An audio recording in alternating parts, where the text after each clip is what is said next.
اپنی ضروریات سے اوپر اٹھتا ہے۔ وہ درود اس لیے نہیں پڑھتا کہ اسے کچھ چاہیے، بلکہ اس لیے پڑھتا ہے کہ اسے اپنے نبی صلی اللہ علیہ وآلہ وسلم سے محبت ہے۔ اس کے دل میں ایک جذبہ ہوتا ہے کہ یا اللہ تو خود اپنے محبوب پر درود بھیجتا ہے، مجھے بھی اس عمل میں شامل کر لے، مجھے بھی اس نورانی سلسلے کا حصہ بنا دے۔ یہاں بندہ مانگنے والا نہیں رہتا، بلکہ محبت کرنے والا بن جاتا ہے۔ اس کی نیت خالص ہوتی ہے، اس میں کوئی شرط نہیں ہوتی، کوئی دنیاوی حساب کتاب نہیں ہوتا۔ وہ درود پڑھتا ہے چاہے اس کی کوئی حاجت ہو یا نہ ہو، چاہے اسے کچھ ملے یا نہ ملے۔ یہی وہ مقام ہے جہاں اصل روحانی تبدیلی شروع ہوتی ہے۔ جب بندہ بار بار درود پاک صرف محبت کے لیے پڑھتا ہے تو اس کا دل بدلنے لگتا ہے، اس کے اندر نرمی آنے لگتی ہے، اس کے دل میں نور آنے لگتا ہے، اس کی روح منور ہونا شروع ہو جاتی ہے، اس کے رویے میں تبدیلی آتی ہے، اس کی سوچ میں پاکیزگی آ جاتی ہے، گناہوں کی طرف دل خود بخود کم مائل ہونے لگتا ہے، نیکیوں کی طرف رغبت بڑھنے لگتی ہے۔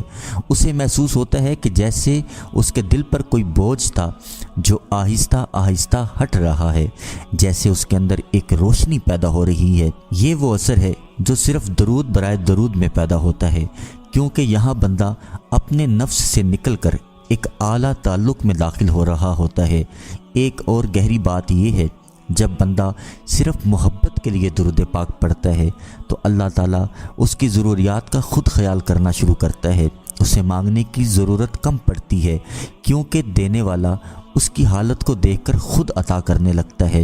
یہ وہ مقام ہے جسے اولیاء کرام نے بیان کیا ہے کہ جب بندہ اللہ کے محبوب صلی اللہ علیہ وآلہ وسلم کے ذکر میں کھو جاتا ہے تو اللہ اس کے معاملات کو خود سنبھالتا ہے۔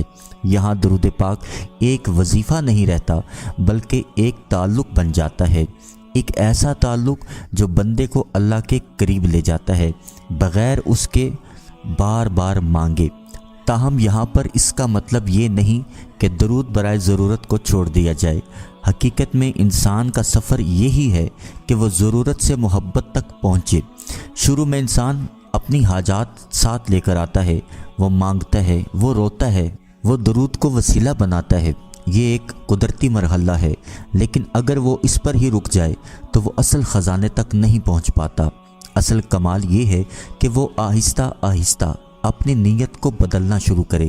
پہلے 100 دفعہ درود پاک اپنی حاجت کے لیے پڑھے، پھر 100 دفعہ درود پاک صرف محبت کے لیے پڑھے، پھر ایک وقت آئے گا کہ محبت والا درود بڑھ جائے گا